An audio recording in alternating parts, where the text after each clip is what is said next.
G'day punters, welcome back to Bet It Out for another wonderful weekend of thoroughbred action. I'm Louis Herman Watt and my man there always is Ryan Cook in Australia, playing on home court this weekend, Ryan, because we go to the Sunshine State for the Queensland Guineas.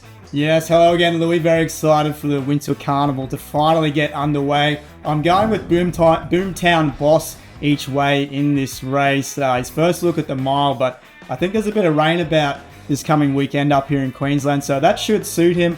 Emily Lang sticks in the saddle and she's held the keys to him over his last couple of starts. The female jockeys are going very well up here in Queensland at the moment. He can do a few things wrong in the run, does have a tendency to over race, but I think he's the value here. I didn't really find that some obvious class in this race, so I kind of found the horse that was named after you depth of character, because he's come through that Sydney Autumn where he's raced against the really good ones and got better after each start. Last time out, found the middle of the track and really kind of, without too much pressure, found the line nicely. He's got a similar draw here where he can kind of just sit in behind the speed, and I really just think at the mile, if it's run pretty quick, he's going to be perfectly suited. Depth of character. Also, Tardelli coming across from New Zealand deserves a shout out, maybe a small saver here, because he's been racing the older horses and did a very good start track wide last start.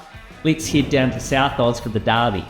Yeah, the more I looked at this race, the harder I found it was to get away from Statuario, who is short in the betting, but I just don't think this is a very deep race at all. He was well back last start and he duly saluted, so I think he's going to be really hard to beat again. Punters, danger zone, because we agree again, Ryan. I thought Statuario, as you say, was the right horse for this race, and I found it hard to find something to beat him as well. He's got those nice 3-year-old form lines. It's been a kind of a no-rush staying 3-year-old prick, right? They've just slowly got him up over ground, and now at the Derby trip from a low gate. If he just doesn't get tracked away on the turn, that'll be the only fear. If he gets a bit of running room, I think he'll outstay all of these. What's your best pick for the weekend?